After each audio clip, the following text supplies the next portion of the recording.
तो राम मंदिर पर अब एक और नई तारीख 29 जनवरी, जब नए सिरे से नई बेंच बैठेगी और वो तय करेगी कि अब अगली सुनवाई कब होगी, रोज होगी या नहीं। खास मेहमान लगातार हमारे साथ बने हुए हैं। मुफ्ती मंजूर जियाई साहब का एक बार फिर रुख करेंगे।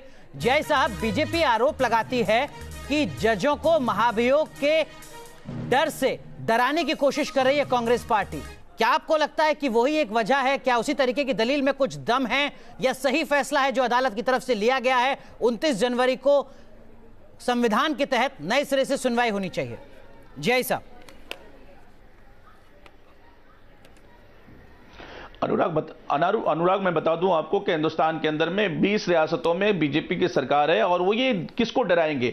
हमने देखा है कि सुप्रीम कोर्ट के जज इतने मजबूत हैं, इतने ताकतवर हैं कि उन्हें डिसीजन लेने का पूरा इख्तियार है और उन पर किसी की नहीं चलने वाली है। और इन लोगों को बाहर बैठ करके धमकी देने के बजाय इस बात पर ध्यान देना चाहिए कि सुप्रीमों को मजबूत किया जाए और ना ही उन पर उंगलियां उठाई जाए। ये वो लोग हैं जिन लोगों ने उंगलियां उठाकर यह साबित करना चाहा है कि सिर्फ वो सही है, ना कि सुप्रीम कोर्ट। जो लोग सुप्रीम कोर्ट पर उंगलियां उठाएंगे तो याद रखें वो उंगलियां तोड़ दी जाएंगी। माफ कीजिएगा, आपको रोक रहा हूं। अगर चलेगा तो बाबा अरविंद आपसे समझना चाहेंगे सिर्फ और नई बेंच में कौन-कौन आता है, कौन-कौन चेहरे होंगे नई बेंच में? क्या इसका ऐलान 29 जनवरी को होगा या इस बार की तरह एक दो दिन पहले की उम्मीद की जाए? अरविंद,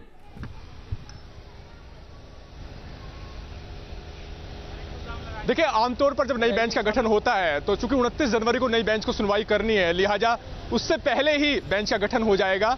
एक सवाल ये अनुराग जो आप पूछ रहे थे, दरअसल दस्तावेजों के अनुवाद का काम तो पूरा हो चुका है, लेकिन जो हमें अंतिम जानकारी मिली उसके मुताबिक अनुवाद को लेकर मतभेद है, यानी वो अनुवाद सही नहीं हुआ, ऐसा कुछ पक्षकारों का ऐतराज था। चीफ जस्टिस का जो लिखित आदेश आया है उसको मैं पढ़ दूं। उसमें उन्होंने कहा है कि कुल 88 गवाहों की गवाही हुई है।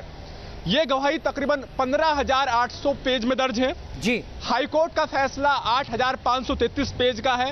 पारसी, संस्कृत, गुरुमुखी, हिंदी में दस्तावेज हैं।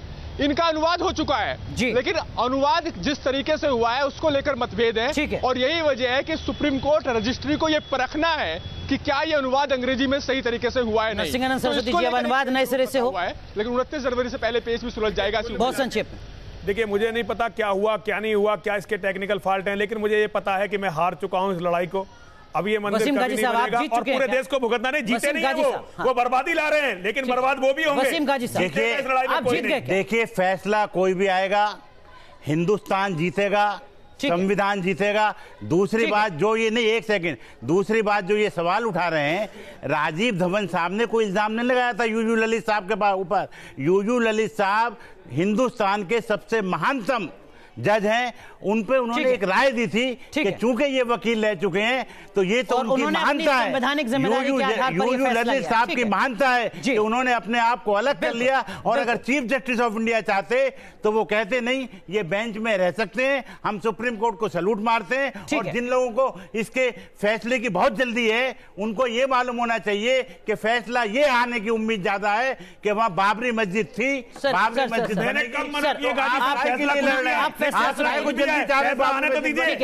यहाँ फैसला नहीं सुनाते हैं। ये फैसला सुनाने का काम देश की सर्वोच्च अदालत का है। देखना होगा कि 29 जनवरी को अब किस तरीके से आगे की रूपरेखा तय होती है। बहुत बहुत शुक्रिया आप सभी खास मेहमानों का जुड़ने